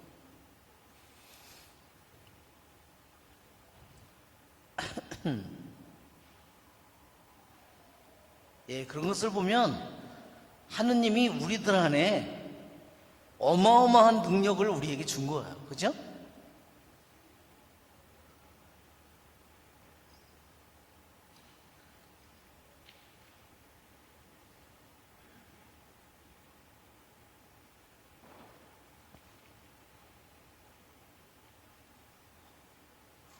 자, 이제 우리 그림 하나가 갑자기 이루어 가가지고, 자, 그림을 보면, 자, 끼끼 레치피트를 한 모든 레치피엔티스는 그냥 여러분들이 받아들여지는 모든 것은 뭐에 따라서? 받아들이는 사람. 내가 그걸 어떻게 받아들이냐. 내가 사람들을 부정적으로 바라보면 어때요? 그러면 그건 이미 이제 결정이 된 거야. 그죠? 그게 뭐예요? 우리들 안에 있는 들보예요. 받아들이는 자의 양식이 뭐냐면 내 안에 있는 들보예요. 그게. 그죠? 그 책임은 내가 지는 거라는 거죠. 상대방이 도둑이든 뭐든 어떤 사람이든 내가 그걸 어떻게 내가 받아들이는가. 그것은 내 책임이다.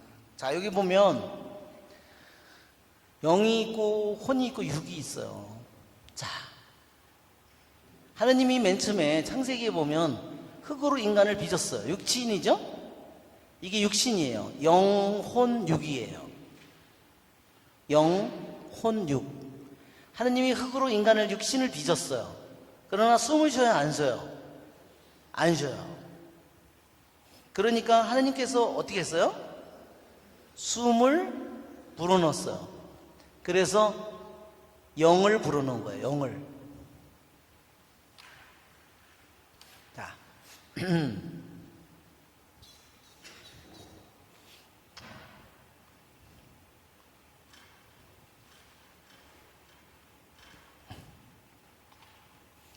하느님께서 우리에게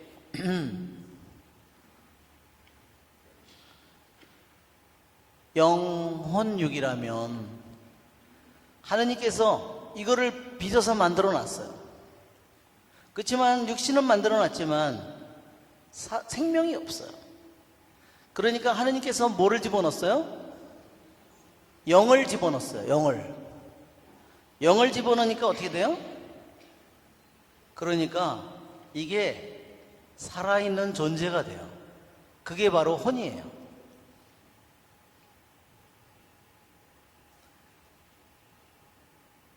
그래서 이 혼은 뭐냐면 살아있는 생명이에요. 살아있는 생명. 이것은 육신이에요. 근데 영은 뭐예요? 영은 이것을 살게 만드는 거예요. 그러면 영이 다시 떠나면 어떻게 될까요? 그러면 다시 이 모든 것은 여기에 보면 살아있는 거, 여기에 보면 육신 오간이 있다고 그랬죠? 여기는 뭐가 있어요? 정신 능력이 있어요.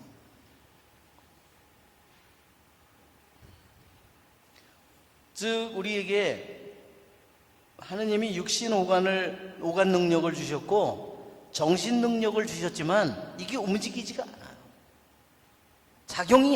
생명이 없어요. 작용을 안 해요.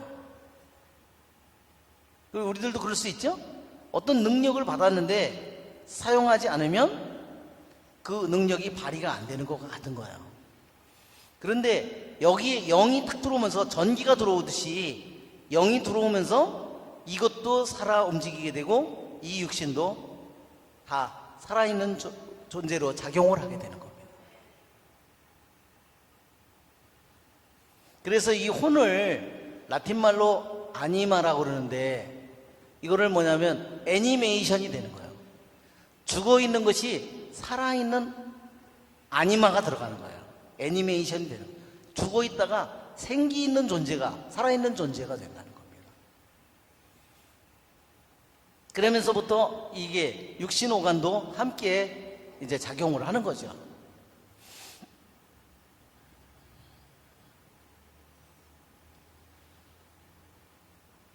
그래서 우리가 성경에서 보면 그러면 이 영이 뭐라고 나오냐면 구약 성경에는 이게 루아예요. 우, 이거는 우고 하, 루하. 이거는 알, 이거는 우, 이거는 하, 이거예요. 이렇게 아주 가래침 맺는 소리라고 그랬죠. 예, 그러니까 뭐 그래서 여러분 우린 그런 발음이 없죠? 네. 죄송합니다. 네, 이 유대인 그 발음을 보면요, 이 발음이 되게 많이 나와요. 발음이 노래 소리에도 보면 이런 발음이 너무너무 자주 나와요. 자, 이 발음은 뭐냐면 하고 숨이 원래는 바람이에요. 바람. 이것은 바람, 숨결 또는 공기. 이게 바로 루아의 모습이에요.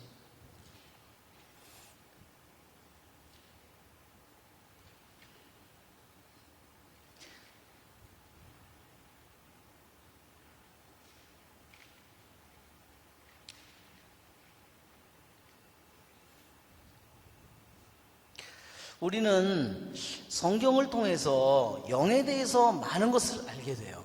다른 데서는 영에 대한 얘기가 없잖아요. 왜 성경은 얘기할까?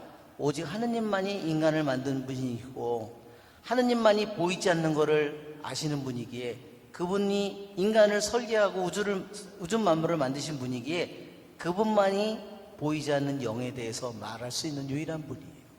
그래서 우리는 우리 눈으로 보이지 않지만 주님의 말씀을 통해서 우리들 자신이 영을 알게 된다는 겁니다. 여기 그림에도 보면 그래서 여기에 영이 넣어지면서 여기에 보면 이게 생명이 들어오게 되고 그러면서 육신도 같이 작용을 하게 됩니다. 살아있는 존재가 되는 거죠.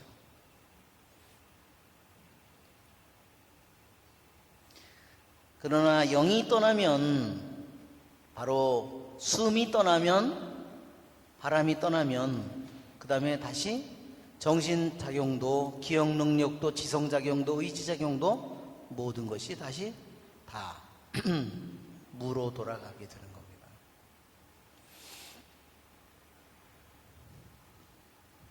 근데 이 성경에서 우리들이 우리 한글 파일을 스피릿이라는 한글 파일을 한번 보여주면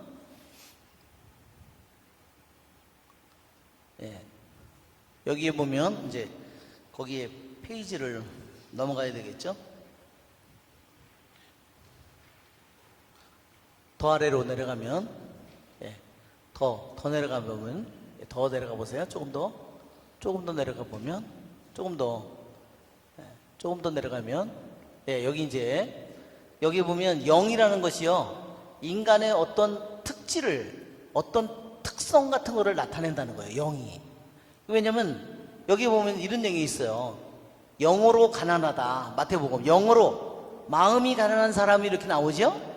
근데 원래 그리스 성경에는요, 마음이 가난하다는 말이 아니에요. 영으로 가난하다고 돼 있어요. 영으로 가난하다. 그 다음에 젠틀리스의 영이라고 그랬어요. 갈라디아 6장 1절을 한번 펴보세요. 갈라디아 6장 1절.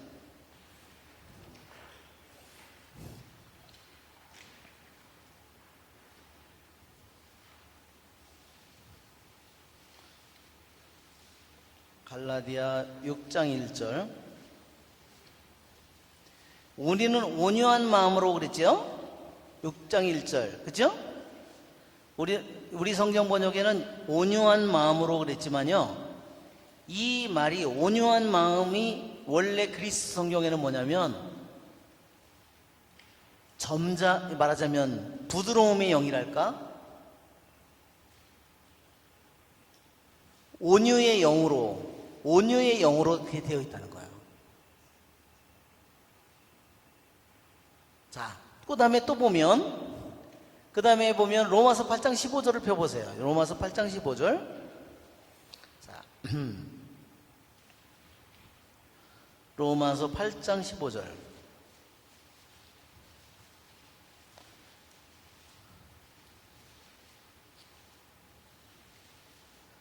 로마서 8장 10절에 여러분은 사람을 두려움에 빠뜨리는 종살이의 영을 받은 것이 아니라 여러분을 자녀로 삼도록 해주시는 영을 받았다 그랬죠? 자, 여기 있는 것처럼 영이라는 말이요. 자, 첫째로는 두려움의 영이라는, 온유함의 영이라고 그랬어요. 온유함의 영. 자, 또는 여기는 무슨 영? 두려워함의 영. 또는 뭐라 그러냐면 비겁의 영이라고 되어 있어요. 이거를 비겁의 영. 또 그 다음에는 뭐냐면 질투의 영. 이게 민수기 5장 14절에는요 질투의 영이라고 되어 있어요. 자, 그 다음에 다시 두려움의 영. 여기 디모데오 후서 1장 7절에는요 두려움의 영이라고 그랬어요. 여기 또 나오는 거죠. 두려움의 영. 아까는 여기가 저기예요. 두려움의 영이 아니라 종살이의 영이죠. 그렇죠? 종살이의 영. 여기는 종살이에요. 뭐의 종살일까요? 죄의 종살이죠. 죄의 종살이의 영. 즉 이것은 뭐냐면 죄의 노예의 영이라는 거예요. 자, 그래서 여기 보면 이 영과 반대되는 영이 무슨 영이에요? 하나님을 아빠, 아버지라고 부르는 자녀의 영과 반대되는 거예요.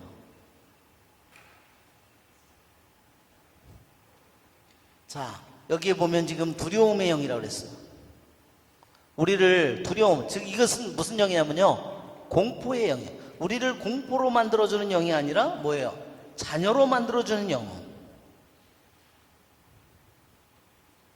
정반대는. 그 다음에 슬럼버라고 돼 있잖아요. 로마서 11장 8절에. 이거 슬럼버는 이게 태만한 거예요. 로마서 11장 8절.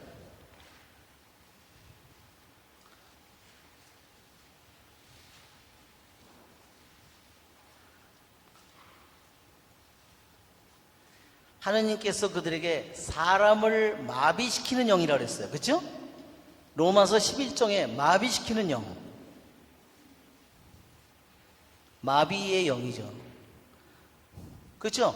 죄의 종살이에 하는 영은요 마치도 뱀이 다 개구리가 있어요. 개구리를 딱 보면 어때요? 개구리가 오줌을 찍어요. 그죠? 그 다음에 어때요? 도망 못 가요. 마비시키는 거죠. 죄의 종살이를 하는 사람은 그렇습니다. 그것이 죄의 노예예요. 여기에 이거를 슬럼버라고 그랬어요. 맨날 그냥 잠이나 자고 이렇게 마비된 영혼이죠.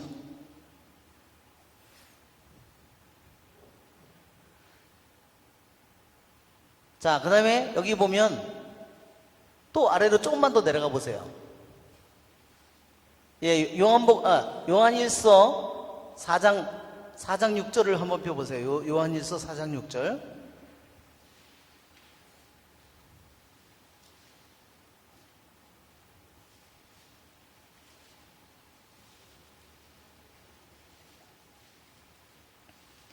예, 우리는 4장 6절에 보면 하느님을 아는 사람은 우리의 말을 듣고 하느님께 속하지 않는 사람은 우리의 말을 듣지 않습니다. 이것으로 우리는 진리의 영을 알고 또 사람을 속이는 영을 압니다. 사람을 속이는 영을 여기서 에라의 영이라 그랬어요. 오류의 영이에요. 오류의 영. 자, 왜 제가 이것을 말씀드리냐면, 우리들 안에 주님께서 이렇게 이름을 영이 어떤 영들이 있는지 영의 정체를 우리에게 규명해 준 거예요.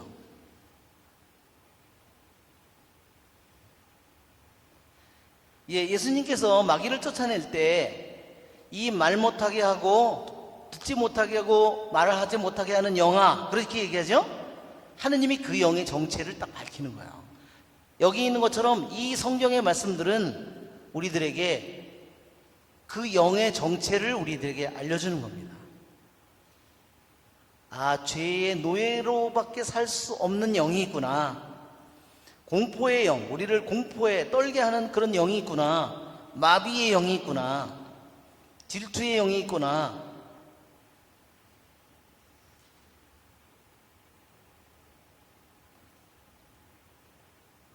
우리는 때로는 내가 어떤 사람을 미워할 수도 있지만 내가 하는 개인적으로 하는 그런 것도 있지만 분명히 이와 같은 죄의 영, 두려움, 공포의 영, 이와 같은 것이 있다는 것을 주님께서 우리에게 알려주신 거예요. 자, 죄의 종살이를 하는 영을 하느님의 자녀의 영으로, 공포의 영을 자녀의 영으로 우리들을 바꿔주시는 분은 누굴까요? 주님이죠? 네, 그렇습니다. 그래서 이 영을 왜 이런 것을 제가 얘기하냐면, 하느님의 영이 인간의 이런 영들이 들어오면 어떻게 될까요? 그 사람의 생각과 사고방식과 모든 것들이, 느낌과 이 모든 것들이 어떻게 변할까요? 이 영대로 변해버리는 거예요.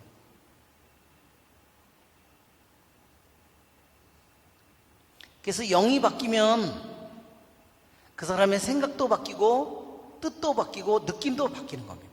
무슨 말인지 알겠죠? 왜냐면 아까도 한 것처럼 여기 들어오는 영이 근원이잖아요. 여기에 비겁함의 영이 들어왔다고 그래요. 여기에 세상의 영이 들어왔다고 그래요. 우리들이 제일 흔히 아는 영은 뭐냐면, 우리들이 신자들이 우리들이 제일 쉽게 아는 영은 뭐냐면 육신의 영, 세상의 영, 세상 육신 마귀예요. 마귀의 영. 이 세 가지가 가장 우리들이 신앙생활하면서 제일 잘하는 영이에요. 원수의 영이죠. 원수의 영. 우리들이 싸워야 될 원수의 영. 이러한 이 영 말고도 성경 안에 이러한 영들이 있다는 걸 알려줌으로써 내가 저러한 영을, 내가 나쁜 영은 그 정체를 내가 알 수 있도록 하고 좋은 영은 내가 청해야 되겠다는 거예요. 알았죠? 그래서 영이 중요한 것은 뭐냐면 영이 바뀌면 이 영이 바뀌어버리면 생각하는 거 바뀌고 육신 오간의 작용도 바뀌어버리는 거예요. 달라지는 겁니다.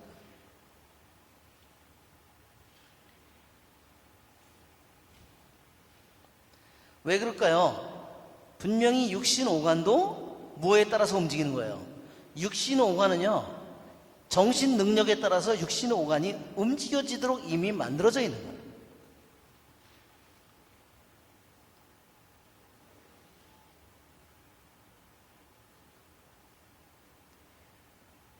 이것이 영이 이 정신을 살아 움직이게 만들고 이 정신이 육신 오간을 움직이고, 이게 자동차라고 한다면 이렇게 잘 이것이 움직여지도록 만들어져 있는데, 이것이 우리들이 죄를 짓고 우리들이 망가진 상태에서는 어때요? 육신이 때로는 육신의 욕구가 나의 모든 것을 혼도 움직이고 내 자신 전체를 다스리는 이 거꾸로 뒤집힌 이 모습을 보게 된다는 거예요. 이것은 무엇일까요? 이런 것이 혼란의 영이에요. 그렇죠? 만약에 육신의 욕구나 육신의衝동이 모든 것을 다, 이것이 너무 강해서 이 모든 것까지 다 움직여요. 그러면 이게 어떻게 됐어요? 뒤집혔죠? 이것이 바로 혼란의 영이에요. 하느님이 본래 만든 인간의 영의 상태가 아니죠. 그래서 하나님께서 바벨탑을 쌓으려고 할 때 하느님께서 인간의 말을 뒤섞어 놓아가지고, 그쵸? 그런 일을 더 하지 못하도록 말하자면 거기에 혼란의 영을 집어넣은 거예요. 말이 서로 다르게 만들었다는 겁니다. 그러니까 우리가 성령이 오실 때 동시에 통역이 이루어지잖아요. 가파도키아 무슨 밤필리아 수많은 나라에서 왔는데, 이 사람들이 갈릴레아 사람인데 자기도 가보지 못한 이집트 말, 밤필리아 말, 페르게 수많은 나라 말을 막 하는 거예요. 통역으로. 가능해요? 내가 알지도 못하는데 갑자기 내가 아프리카 말로 우까짜까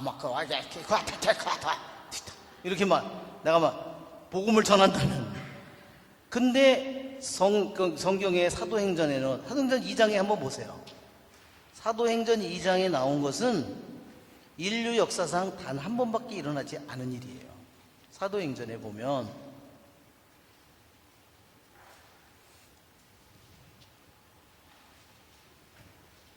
사도행전 2장에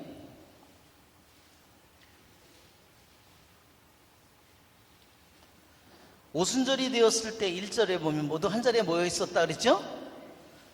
갑자기 하늘에서 거센 바람이 부는 듯한 소리가 들려오더니 앉아있던 온 집안을 채웠다. 불꽃 모양의 혀들이 갈라지면서 각 사람이 내렸다. 그들은 모두 성령으로 가득 차 성령께서 표현의 능력을 주시는 대로 다른 언어들로 말하기 시작했다. 그러니까 이 사람들이 12사도들이요 다른 언어로 갑자기 말을 하게 된 거예요. 성령을 받아. 그때 예루살렘에 세계 모든 나라에서 온 독실한 유다인들이 살고 있었는데, 말소리가 나자 무리를 지어 몰려왔다. 그리고 제자들이 말하는 것을 저마다 자기 지방말로 듣고 어리둥절했다. 그쵸? 지방말로, 어디 나라 말로. 갑자기 12사도들 갈릴레아 사람들인데 이 사람들이 무슨 말로 파르티아, 메디아, 엘람, 메소포타미아, 유다, 가파도키아, 폰토스, 프리기아, 밤필리아, 이집트, 키레. 이게 도저히 인간의 이성적으로 이게 가능한 일이에요? 절대로 불가능. 그러니까 이 사람들이요 12사도들이 동시 통역을 한 거예요. 단어를 알아서 한 게 자기도 모르게 에집트의 말로, 키레네 말로, 밤필리아 말로 복음을 전하기 시작했다는 거예요. 그래서 이거를 지방말로 했다고 해서 이거를 방언이라고 하는 겁니다. 방언은 단 한 번밖에 역사상 이루어지지 않았어요. 지방말이라고 해서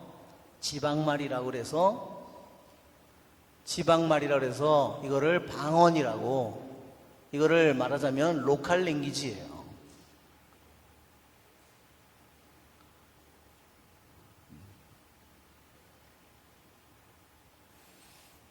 예, 하느님은 모든 언어를 알아들으시죠? 예.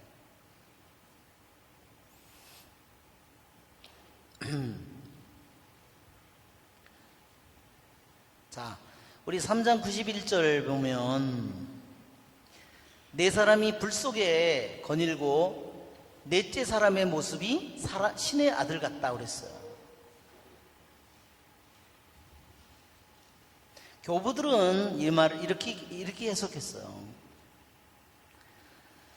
이 넷째 사람의 모습은 신의 아들 같구나. 이것은 분명히 하느님의 아들을 가리킨다 그랬어요. 근데 하느님의 아들이 나타날 때마다 똑같은 모습으로 나타나지 않는다는 거죠. 일례로 다니엘서에 보면 지금은 여기에서 3장 92절에서는 신의 아들 같은 모습으로 나타나지만 2장 45절에는 어떤 모습으로 나타나요? 우리가 아무도 손을 대지 않았는데 산에서 손을 대지 않는데 돌이 떨어져 나오죠? 그래서 그것은 뭐냐? 그것도 바로 하느님의 아들의 또 다른 모습이라는 거예요. 나중에 다니엘서 7장에 가면 연로하신 분, 구름을 타고 나타나 연로하신 분 곁으로 다가가는 사람, 이 나오는데 이것도 똑같이 하느님의 아들인데 나타날 때마다 모습은 다른 모습으로 나타난다는 겁니다.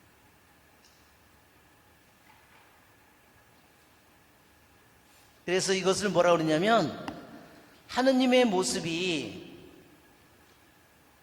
숨겨진 하느님의 모습이 나타날 때마다 당신을 드러낼 때마다 모습은 달라져요. 그러나 같은 분이에요. 왜 그럴까요? 우리들이 인간은 육신을 가지고 있기 때문에 육신 오관 정신 능력을 가졌기 때문에 우리들이 알아들을 수 있도록 우리에게 맞는 수준으로 하느님께서 당신의 모습을 우리들이 가장 이해할 수 있는 모습으로 당신이 당신 자신을 드러낸다는 겁니다. 그 다음에 불가마 속으로 그 신의 아들 같은 분이 거기에 내려와서 같이 거닐고 있는데 그것은 바로 그리스도께서 저승으로 내려간 모습을 우리에게 미리 보여준다 그랬어요. 그것은 뭐죠? 고성소에 내려가신 예수님의 모습을 보여준다 그랬어요.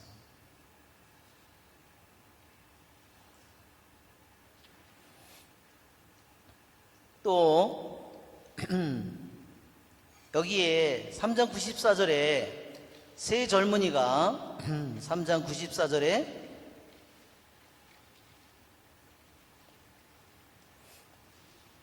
머리카락 하나도 몸을 어찌하지 못하고 머리카락 하나 그을리지도 않고 겉옷도 아무렇지도 않을 뿐더러 불길에 닿은 냄새조차 나지 않았다. 이것은 무엇을 의미하냐면 바로 부활을 우리에게 미리 보여준다. 부활을.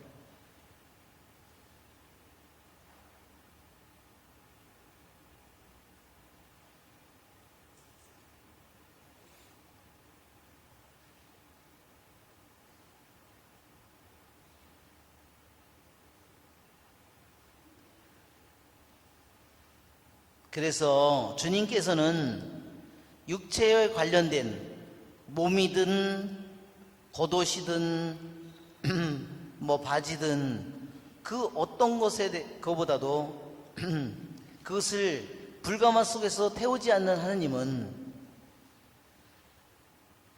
자연의 어떤 법칙보다도 더 큰 힘을 발휘하는 힘을 주님께서 가지고 계시다는 거. 그래서 바로 이것이 사람의 육체가 입고 있는 옷과 신발까지 지켜주셨다. 바로 당신이 육의 보존자임을 몸소 드러내 주신다.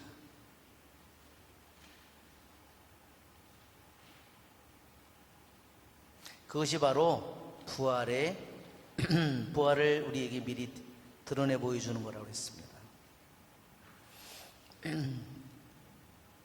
그래서 이 사드락과 메삭과 아벳느고에게 천사를 보내신 이 모든 것은 바로